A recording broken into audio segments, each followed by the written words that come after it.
you guys can start whenever. I would actually start with the date and time.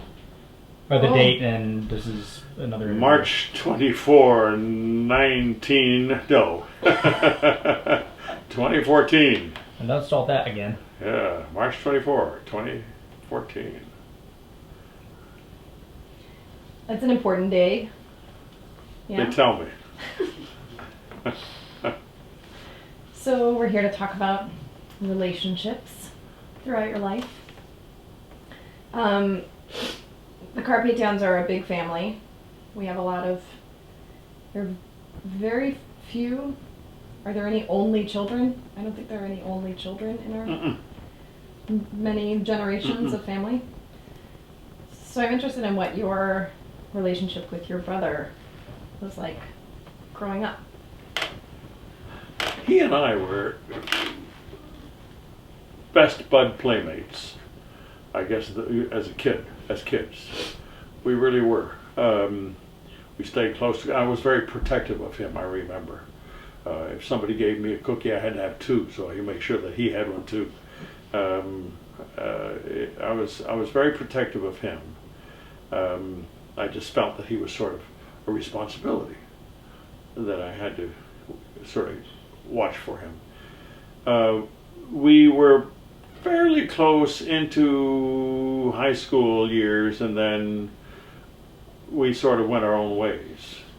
And then we were sent off just before my senior year. My uncle and my father felt that these two boys of my father's needed a good education, New England prep school education.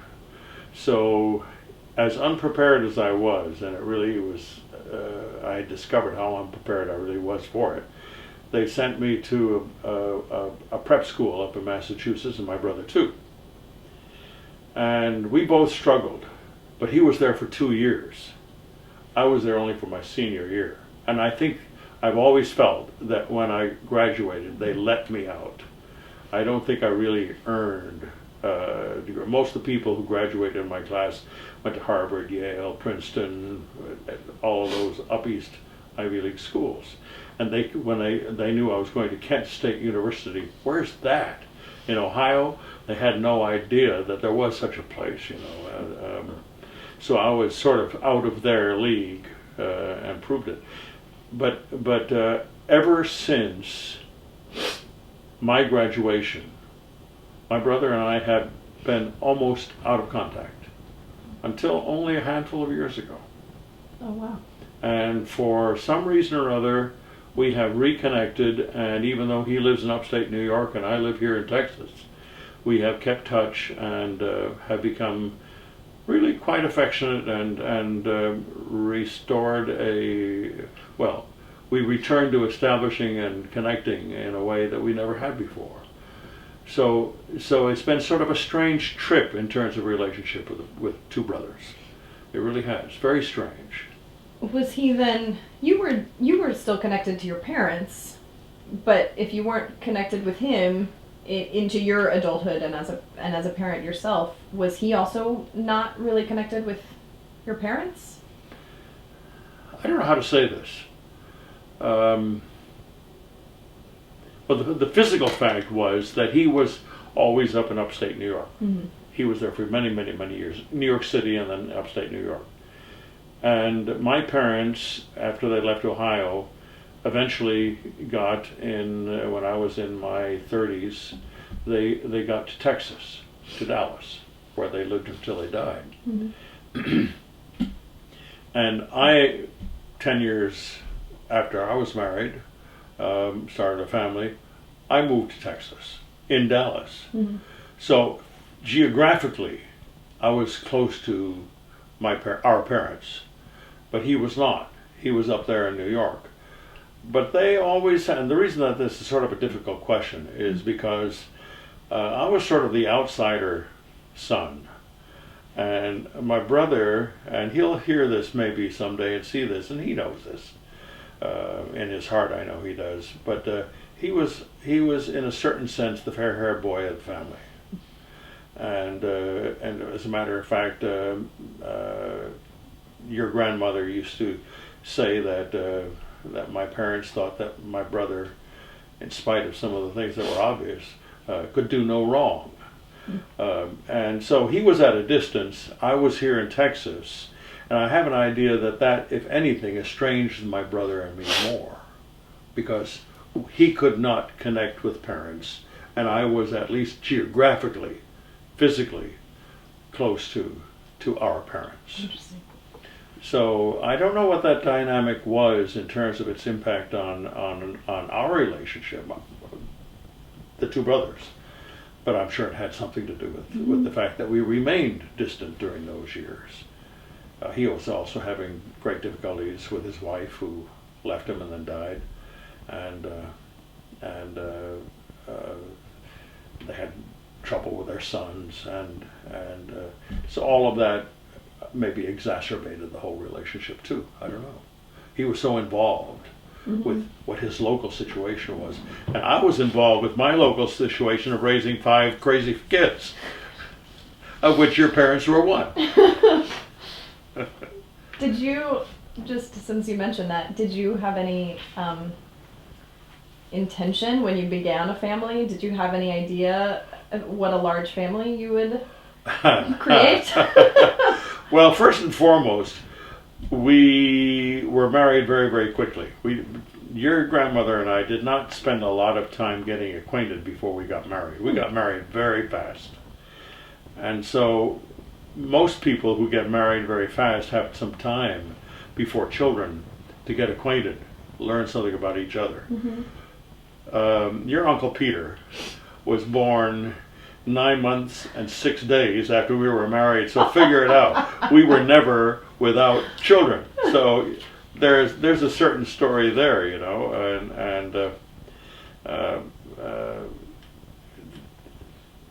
you know, we just didn't start counting. But your grandmother had said something about wanting a family of 6 children early on.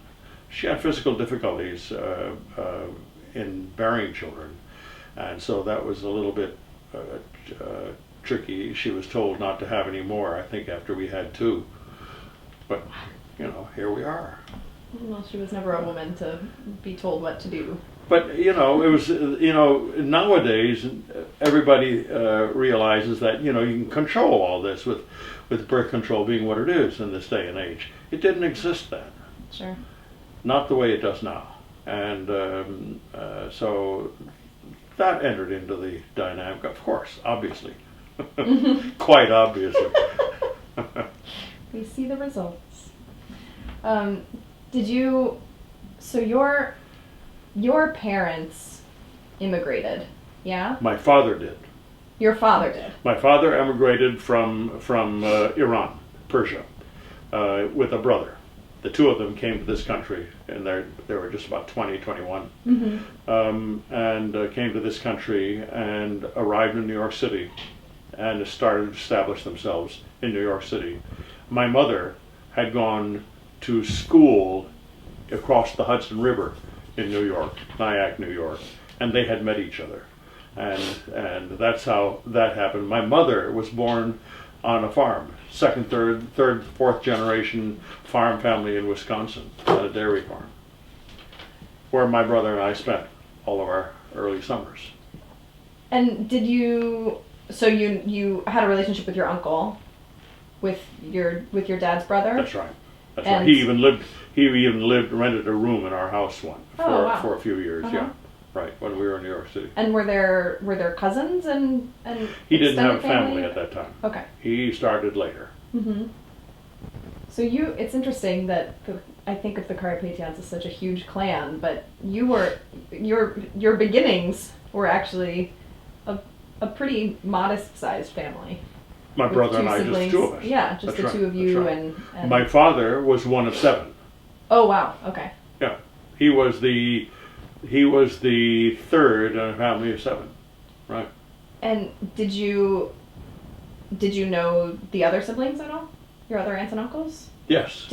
We at one time or another got to know each one of them. The youngest sister, my youngest aunt, married a German from Hamburg who was an engineer and was in Iran doing engineering work, civil engineering work, and of course took her back before the war, as a matter of fact, to Germany, and they suffered a very great deal in Hamburg, their home. We eventually met them, Mm-hmm. but I don't think it was until 1968. That means I was almost 30 years old, almost 40 years old, as a matter of fact, when I met her for the first time. But the others had all emigrated to this country. Mm-hmm. So bit by bit, we got acquainted with them. My grandparents on my father's side Mm-hmm. visited this country once when I was about 19 or 20. They visited and spent some time, some months with my parents, and then some months with my uncle, in New York City, with whom my father had come over. Mm-hmm. And did you get to spend some time with them? Yeah. Was that the only They were time? very stern. I thought my father was a tyrant until I met my grandfather. Oh, wow. And then I know what a real tyrant is. Wow. And he still looked and talked like a tyrant. Wow. Really tough. Really tough. Was that the only time that you That's right. knew them? Yeah, and they went back to the old country and wish they hadn't. They were invited to stay and live here in this country, but they didn't. What did you know about your grandfather? What he did, or what your grandparents did? A lot of basic information. Mm-hmm. My grandmother was the housewife, Mm-hmm. the traditional housewife. My grandfather was a teacher. He was a teacher of English, the King's English, Mm-hmm. in Persia, in Iran. Oh. He taught English there. He was also a musician. He led a band, and he also was a cantor in the Armenian Orthodox Church. So it all comes Oh my down gosh. generation by Yeah. generation by generation. Wow. Yeah, and his father also, he was a trader of some kind, businessman trader in goods of some sort, and I've never known what, that I can remember anyway.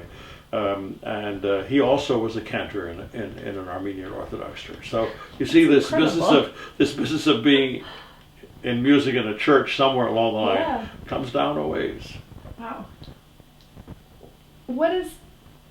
This is perhaps a little bit off of our relationships topic, but so if the background of generations before had been the Armenian Orthodox Church, what religion were you raised in, and was it different from that, and was there any conversation about what sort of religion you experienced? My mother was not Armenian. Mm-hmm. My father and his brother, when they came to this country, they came at a time which is different than now.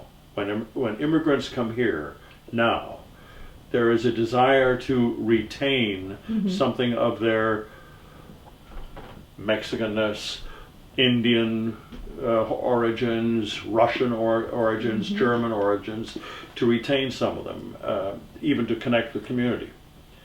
My father and his brother had such strong passion, and they already spoke English. Mm-hmm. And so they came to this country really wanting to become American. And so they did not even, except very passingly, connect with Armenian family or the Armenian community, which exists in New York. There's a pretty sizable one in the New York area, quite a good one. But they wanted to become American at that time, in the 1920s. Mm-hmm. And they did not want to become Armenians in Living abroad. American, in America, right? Yeah, interesting. And then my father married an American farm girl. Sure, yeah. It sealed the deal for him. Yeah. Speaking of farm girls, we've received a question under the door about whether you had any friendships or relationships with any of the people who worked at the family farm. You spent your summers there. Did you have an opportunity to create friendships there, or were you and your brother sort of? I have In your own to. I have to world. admit, and really, this is a new thought that I can recall anyway. I knew my cousins and my aunts and my uncles on my mother's side that all lived up in the Wisconsin farm area.